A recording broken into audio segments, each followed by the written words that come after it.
A spilled vanilla milkshake. The sharp, metallic click of handcuffs echoing over a diner jukebox. When Officer Derek Miller slammed a calm teenager into a vinyl booth for simply existing, he felt like a god. He didn't realize he had just declared war on a decorated FBI counter-terrorism agent. The rain was coming down in sheets over the sleepy, affluent suburb of Oak Creek, Pennsylvania, turning the neon sign of Pop's Diner into a smeared red halo in the wet asphalt. Inside, the diner smelled of old coffee, frying bacon, and floor wax. It was 11:15 p.m. on a Tuesday. The dinner rush had long since vanished, leaving only a few truck drivers at the counter and a single teenager sitting in a corner booth near the back windows. 17-year-old Jamal Harris was the picture of quiet focus. Wearing a maroon track jacket and slightly scuffed sneakers, he had an AP physics textbook propped open against a ketchup bottle. A spiral notebook filled with equations resting on the Formica table. Next to it was a half-empty vanilla milkshake and a plate of cold fries. He was waiting for his father. His dad had texted an hour ago, apologizing for being caught up at the office and promising to swing by the diner to pick him up so they could drive home together. Jamal didn't mind the wait. He liked the ambient noise of the diner, and Pop, the septuagenarian owner who had known him since he was a kid, always gave him free refills. The bell above the diner door jingled violently. Officer Derek Miller stepped inside, shaking the rain off his broad shoulders like a wet dog. He was a heavily built man in his late 30s with a tight buzz cut and a perpetual scowl that seemed permanently etched into his jawline. His uniform was crisp, the leather of his duty belt creaking loudly as he walked.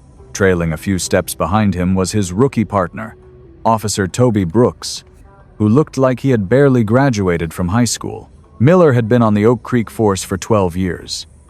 He was the kind of cop who viewed the town as his personal kingdom and its citizens as his subjects.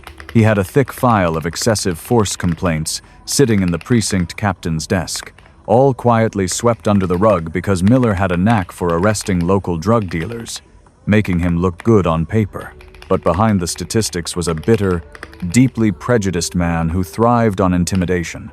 Miller ordered a black coffee from a nervous waitress and turned around, letting his eyes scan the room. They skipped over the white truck drivers. They skipped over Pop, wiping down the pie case. They locked dead onto the young black teenager sitting in the corner booth. Miller's jaw tightened.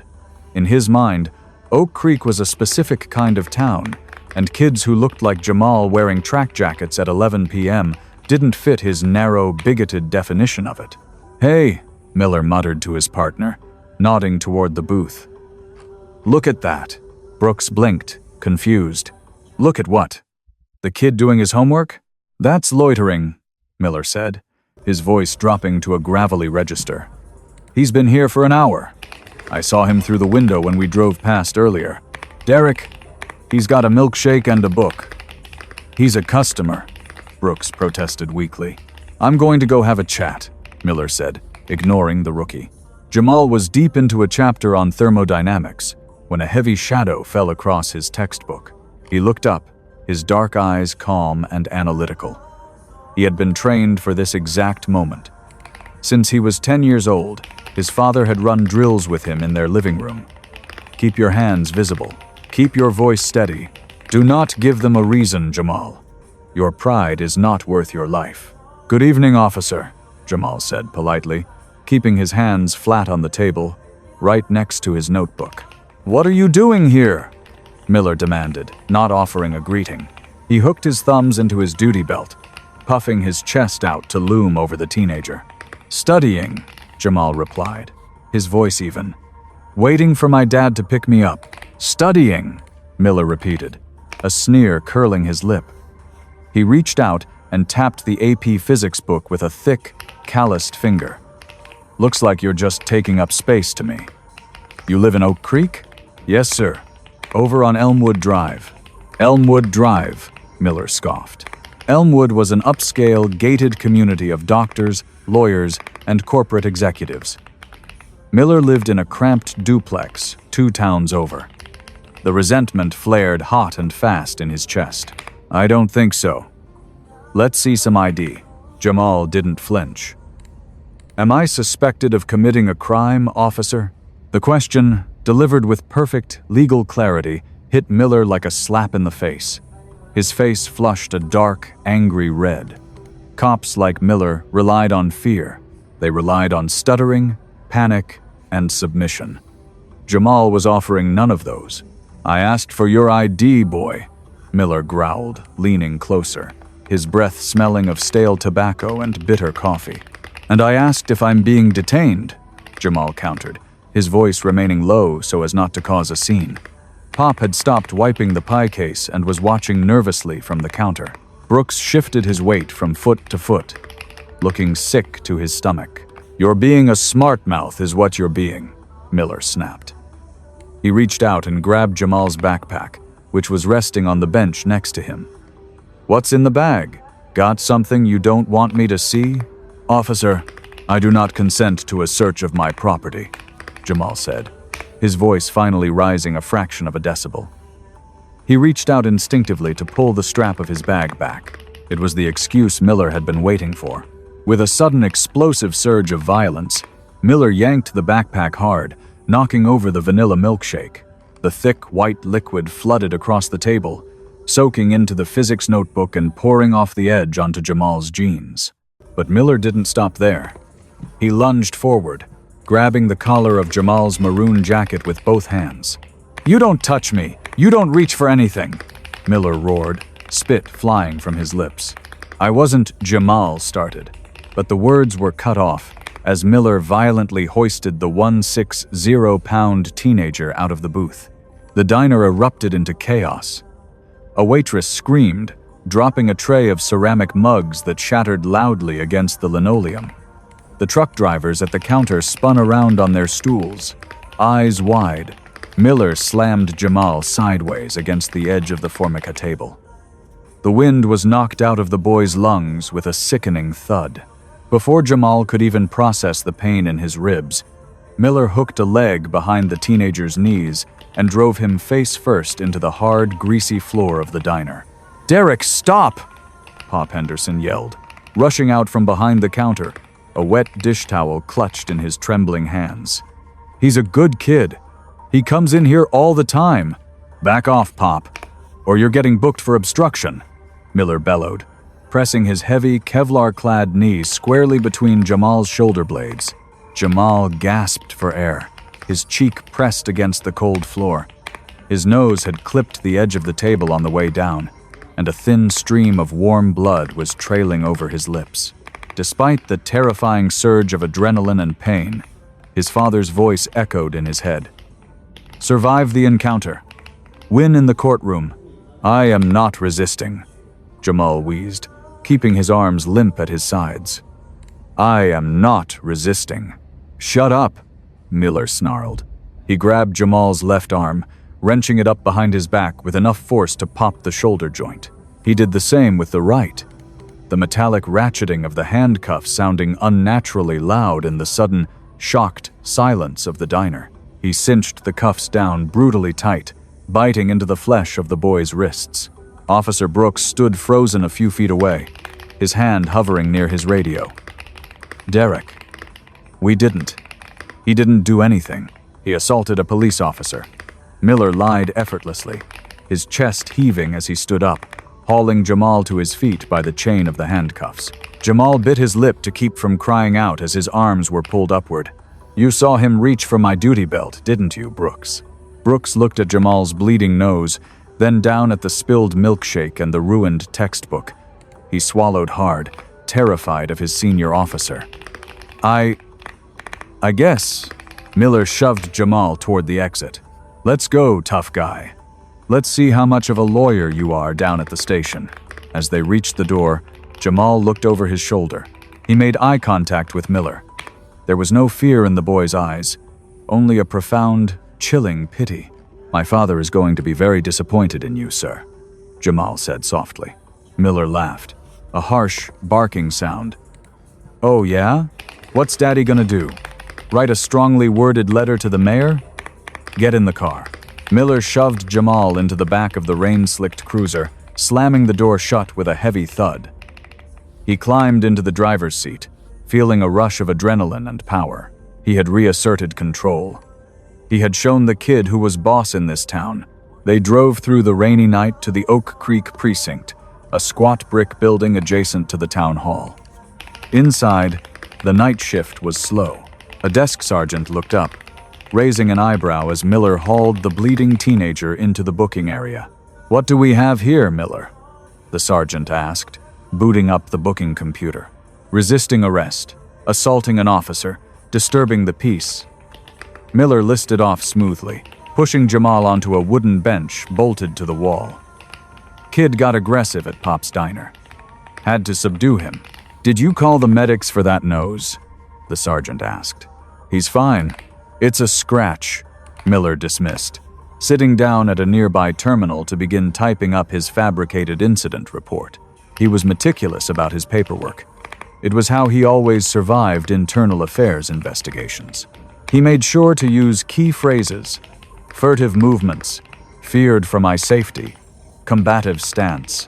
While Miller typed away, secure in his bubble of corrupt authority, 30 miles away in downtown Philadelphia, the world was preparing to shift on its axis. Special Agent Dylan Harris sat in a dimly lit conference room inside the FBI field office. He was 45 years old, built like a vault door, and wore a custom-tailored charcoal suit that hid the muscular frame forged by 6 years in the Marine Corps and 14 years in the Bureau. Dylan was a legend in the regional office. He was the lead supervisory agent for a joint counter-terrorism task force, a man who dismantled international crime syndicates and human trafficking rings with a terrifying, ice-cold efficiency. He had just finished a grueling 4-hour debriefing on a cartel money laundering sting. Exhausted, he rubbed his eyes, packed his briefing files into a leather satchel, and finally pulled his personal cell phone out of his jacket pocket. The screen lit up. 3 missed calls from Jamal. 2 text messages. Dylan's brow furrowed. Jamal was a fiercely independent kid. He didn't double text unless it was urgent. Dylan unlocked the phone and opened the messages. Text 1:11:12 p.m. Dad, a cop just walked into Pop's. He's looking at me weird. Text 2:11:16 p.m. He's coming over. I pressed record on my phone in my pocket. Dylan's blood ran cold. The exhaustion vanished, replaced instantly by the hyper-focused clarity of an apex predator sensing a threat to its young. He hit dial on Jamal's number and held it to his ear as he practically sprinted down the hallway to the elevators. It rang 4 times and went to voicemail. "This is Jamal. Leave a message." Dylan didn't leave a message. He hung up, dialed his wife to tell her he was diverting to the diner, and took the elevator down to the subterranean parking garage. He slid into his government-issued armored black Chevrolet Suburban, fired up the engine, and flipped a hidden toggle switch on the dash. Hidden red and blue strobe lights flashed to life in the grille and windshield. He tore out of the parking garage, tires screeching against the concrete, hitting the highway on-ramp at 80 miles an hour. 20 minutes later, the black Suburban slammed into park in front of Pop's Diner, the emergency strobes painting the rain-soaked brick walls in frantic flashes of color. Dylan stepped out into the downpour, ignoring the rain soaking his expensive suit. He walked into the diner, his eyes sweeping the room with tactical precision. The diner was dead silent. The truck drivers were gone.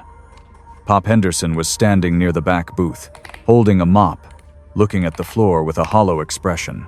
Dylan walked toward the back. His eyes fell on the table. He saw the spilled vanilla milkshake. He saw the ruined AP Physics book. He saw the maroon backpack resting on the floor. And then he saw the small, unmistakable smudges of fresh blood smeared against the white linoleum. "Pop," Dylan said. His voice wasn't loud, but it carried a low, vibrating intensity that made the old man flinch. "Dylan," Pop stammered, his eyes watering. "I tried to stop him. I swear to God I tried to stop him. But Derek Miller, he's crazy, Dylan." He threw the boy down, smashed his face. Dylan felt a white-hot rage ignite in the center of his chest, but his face remained perfectly, terrifyingly impassive. Where did they take him? Oak Creek Precinct. Pop whispered. Dylan. They put him in cuffs. Dylan reached into his interior jacket pocket. He pulled out his leather credentials case and flipped it open. The heavy gold shield of the Federal Bureau of Investigation caught the diner's overhead lights. Pop, Dylan said softly, his eyes locked onto the security camera mounted in the corner of the ceiling. I need the footage from the last hour. Every angle. Right now. The trap had just snapped shut, and Officer Derek Miller had no idea he was already caught inside it. The Oak Creek precinct was a study in mundane bureaucracy. Fluorescent lights buzzed like angry hornets overhead, casting a sickly yellow pallor over the scuffed linoleum floors. Behind the reinforced glass of the front desk, Sergeant Liam O'Malley was half asleep, sipping cold coffee and waiting for his shift to end. In holding cell number 2, Jamal sat on a stainless steel bench, his hands resting on his knees. His nose had stopped bleeding, leaving dark, dried flakes of copper-smelling crust on his upper lip and chin. His left shoulder throbbed with a dull, sickening ache, and his wrists were bruised purple from the cuffs. But he didn't cry. He ran through the periodic table in his head, matching elements to their atomic numbers, keeping his mind sharp, waiting for the cavalry. Down the hall in the bullpen, Officer Derek Miller was feeling invincible. He had just finished typing his incident report, peppering it with buzzwords designed to legally protect a dirty cop. He leaned back in his squeaky office chair, interlacing his fingers behind his head, and chuckled as Officer Toby Brooks paced nervously near the water cooler. Relax, Brooks, Miller scoffed, tossing a crumpled piece of paper at the rookie. You look like you're going to wet yourself. The kid caught a charge. He'll get a public defender, take a plea deal for disturbing the peace. And that's the end of it. Happens every day. He was bleeding, Derek, Brooks muttered, his conscience screaming at him. And Pop saw the whole thing. Pop's an old man with bad eyesight, and the kid tripped. Miller sneered, his eyes turning cold. You remember that, right? He tripped while resisting. Before Brooks could answer, the heavy double doors of the precinct's front entrance blew open. Special Agent Dylan Harris didn't walk. He advanced. He moved with the terrifying, silent momentum of an avalanche. His charcoal suit was soaked at the shoulders from the rain, and his eyes were locked dead ahead. He bypassed the civilian waiting chairs entirely and stepped right up to the reinforced glass of the front desk. Sergeant O'Malley blinked, startled by the sudden intrusion. Can I help you, sir? Visiting hours are... Dylan didn't speak. He reached into his breast pocket, pulled out his leather credentials case, and slapped it open against the glass. The gold FBI shield and the prominent blue and white ID card bearing his stern photo and the title Supervisory Special Agent sat there like a bomb. O'Malley's posture instantly changed. He sat up straight, his eyes widening. Agent Harris, how can Oak Creek PD assist the Bureau tonight? You have a minor in custody, Dylan said. His voice was completely devoid of emotion, which made it infinitely more intimidating than a scream. Jamal Harris, brought in approximately 25 minutes ago. I am here to take custody of him. O'Malley frowned, tapping his keyboard. Harris. Let me see. Ah. Yes. Brought in by Officer Miller. Charges are resisting arrest and assaulting an officer, sir. I'm afraid I can't just release him without a bail hearing. You will release him into my custody immediately, Dylan interrupted, his voice dropping an octave, carrying a lethal edge. And you will call your shift commander. Now, hearing the commotion, Miller strolled out of the bullpen, a smug grin plastered across his face. He hooked his thumbs into his duty belt, sizing up the man in the wetsuit. Is there a problem out here, Liam? Miller asked, looking Dylan up and down. This the kid's lawyer? Because if he is, he can wait until morning. Dylan slowly turned his head to look at Miller. He took in the buzz cut, the arrogant stance, the nameplate on the uniform. He memorized it all. You're Officer Derek Miller, Dylan stated. That's right, Miller said, puffing his chest out. And your kid assaulted me. He's lucky I didn't tase him. Dylan didn't yell. He didn't lunge. He simply reached into his pocket and pulled out a silver USB drive, placing it deliberately on the ledge of the front desk. This drive contains the unedited, high-definition security footage from Pop's diner, spanning the last 2 hours, Dillon said, his gaze drilling into Miller. I have already uploaded a copy to a secure server at the FBI field office in Philadelphia. I have also dispatched 2 junior agents to secure the physical hard drive from the diner's basement to ensure a chain of custody. Miller's smug grin faltered. A cold droplet of sweat formed at the base of his neck. What are you talking about? I am talking about the fact that I just watched you violently assault a compliant 17-year-old boy, Dillon continued, his voice echoing in the quiet lobby. I watched you falsify a police narrative, and because I am a supervisory special agent with the Federal Bureau of Investigation, I am officially informing you that you are now the subject of a federal inquiry. Miller swallowed hard, the color draining from his face. You? Your FBI? I'm his father, Dillon said softly. And I'm your worst nightmare. Within 10 minutes, Captain Thomas Reynolds, a tired, gray-haired man who had been dragged out of bed, arrived at the precinct in sweatpants and a windbreaker. By the time he walked through the doors, Dillon was standing outside holding cell number 2. When the metal door slid open, Dillon stepped inside. The icy, terrifying federal agent melted away, replaced for just a second by a terrified father.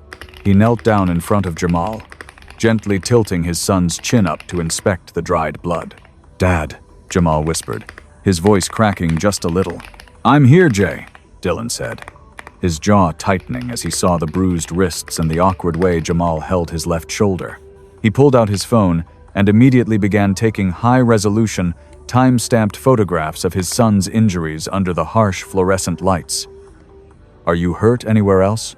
"My ribs," Jamal said, wincing. He threw me onto the table. Dillon's eyes burned, but he kept his voice steady. "You did perfectly, Jamal. You survived it. Now we fight back." Jamal reached into his pocket with his good arm. He pulled out his smartphone. The screen was cracked, but it was still on. "Dad." I hit record in my pocket before he walked over. It caught all the audio. A slow, grim smile touched Dillon's lips. "Good boy." They walked out into the bullpen together.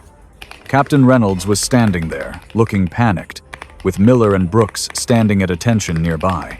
Miller looked like a man who was suddenly standing on the trapdoor of a gallows. "Agent Harris," Captain Reynolds started, raising his hands in a placating gesture. "This is clearly a massive misunderstanding. Officer Miller is a decorated—" "Do not insult my intelligence, Captain," Dillon cut him off, stepping into Reynolds' personal space. "There is no misunderstanding. I have video and audio evidence of your officer committing aggravated assault and battery under the color of law." Dillon pulled out a notepad and began listing facts with brutal, terrifying efficiency. He wanted to make it absolutely clear that this was not a grieving father complaining to a manager. This was a federal agent building an airtight indictment. Federal violations documented on scene. *18. U.S. C. Section 242.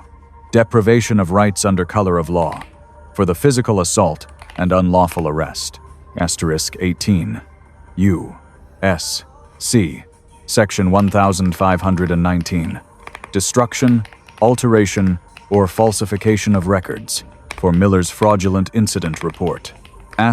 *Fourth Amendment violation. Unlawful search and seizure of personal property. The backpack incident. "Now," Dillon said, looking at the captain, "you have 2 choices. You can attempt to protect him, in which case I will have the Department of Justice Civil Rights Division tear this entire precinct down to the studs, audit every arrest Miller has made in the last 10 years, and name you as an accessory.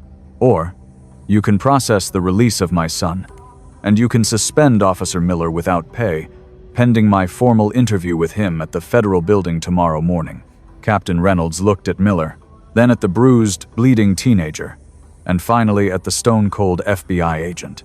Survival instinct kicked in. "Brooks," Reynolds barked, turning to the rookie. "Tell me exactly what happened." Brooks looked at Miller. Miller glared back. a silent threat. But Brooks looked at Dylan Harris, and he knew instantly who held the real power in the room. Officer Miller instigated the physical contact. "Captain," Brooks said, his voice trembling but clear. "The suspect, the kid, he didn't resist. He was just asking why he was being detained." Miller threw him to the ground. "You little rat," Miller roared, lunging toward Brooks. Before Miller could take 2 steps, Dylan moved. He didn't strike the man. He didn't need to. He simply stepped perfectly into Miller's path, bracing his weight, and planted his hand flat and hard against the center of Miller's chest, stopping his momentum dead. The physical disparity between the 2 men was suddenly obvious. Miller was a bully. Dylan was a highly trained weapon. "Do it," Dylan whispered, his eyes locking onto Miller's. "Give me a reason to add assaulting a federal officer to your jacket. I am begging you." Miller froze. He looked into Dylan's eyes and saw absolute, unyielding ruin. He slowly backed away, raising his hands. "He's suspended," Captain Reynolds announced quickly, his face flushed. "Miller, hand over your badge and your sidearm. You're done."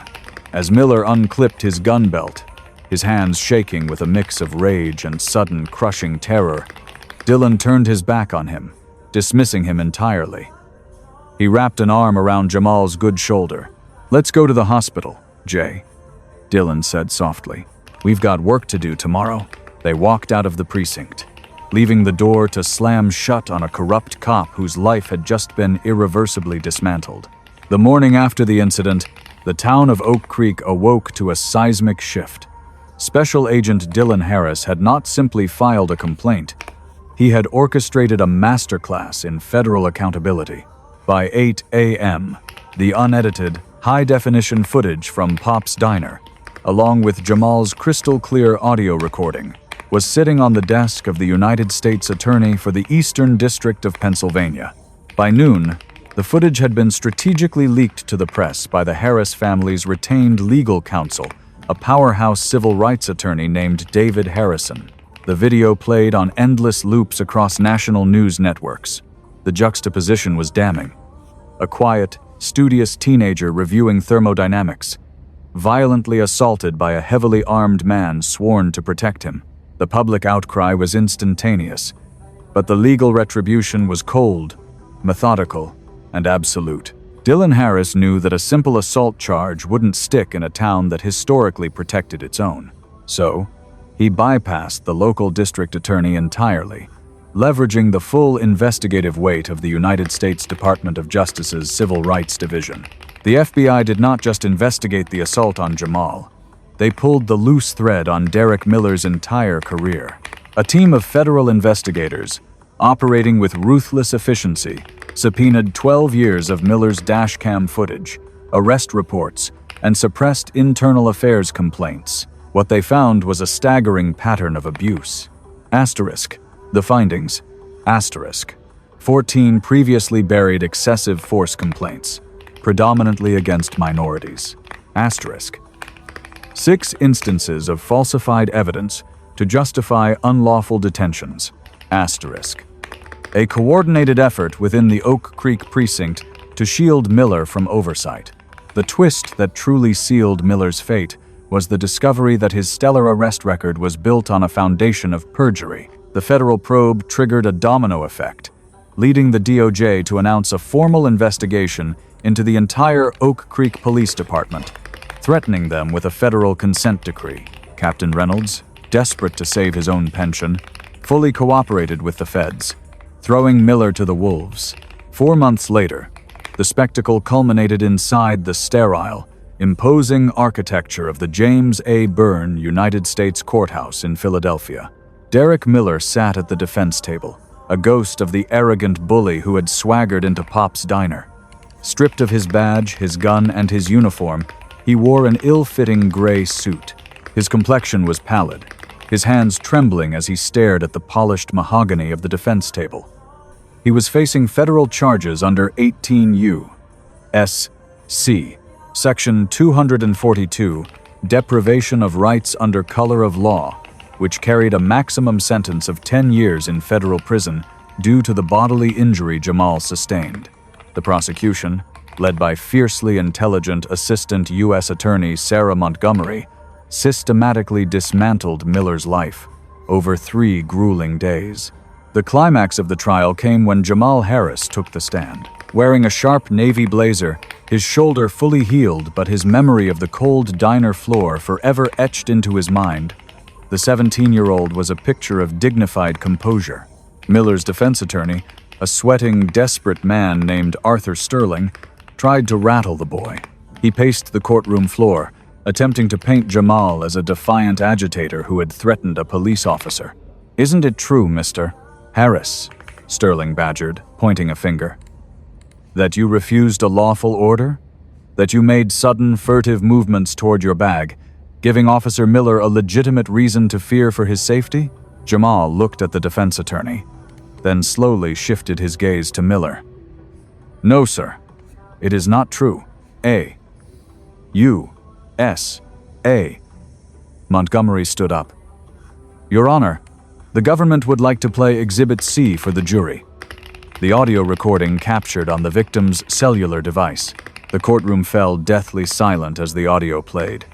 The speakers crackled, and then Jamal's calm, steady voice echoed off the wood-paneled walls, asking if he was being detained. Then came Miller's aggressive, bigoted escalation, the sickening thud of the assault, and Miller's own voice roaring, "You don't touch me," right before fabricating a narrative out of thin air. It was the audio of a predator hunting for an excuse, not an officer fearing for his life. The jury deliberated for less than 3 hours. When the foreperson read the verdict, guilty on all counts, Miller collapsed back into his chair, the remaining air leaving his lungs in a ragged gasp. The presiding judge, the Honorable Thomas Durkin, a man known for his zero-tolerance policy on public corruption, leaned forward over the bench. His eyes were like chips of flint. "Mr. Miller," Judge Durkin's voice boomed through the microphone, "you were entrusted with a badge, a firearm, and the profound authority to police your fellow citizens. You weaponized that authority to terrorize a child because of your own deep-seated prejudices and your addiction to power.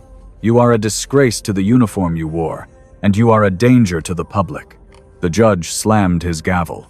"I sentence you to 96 months in a federal penitentiary, to be followed by 3 years of supervised release. You will forfeit your municipal pension in its entirety. Officers, remand the defendant into custody." 2 United States Marshals approached the defense table. They grabbed Miller by his arms, wrenching them behind his back. The sharp, metallic click of the handcuffs echoed through the silent courtroom. It was the exact same sound that had echoed in Pop's diner, but this time, the heavy weight of justice was behind it. Dylan Harris sat in the front row of the gallery, his arm wrapped tightly around his son's shoulders. He watched as the disgraced cop was led away, reduced to a shuffling inmate. Dylan didn't smile. He didn't gloat. He simply squeezed Jamal's shoulder, a silent promise fulfilled. The system was flawed, but today, a father's meticulous wrath had forced it to work. Karma doesn't always arrive as cosmic justice. Sometimes, it comes carrying a federal indictment and a gold shield. Officer Derek Miller lost his badge, his freedom, and his pension, sentenced to federal prison for his brutal arrogance. He learned the hardest way possible that the authority he violently abused was absolutely no match for the righteous, unrelenting, and meticulously legal wrath of a father protecting his son.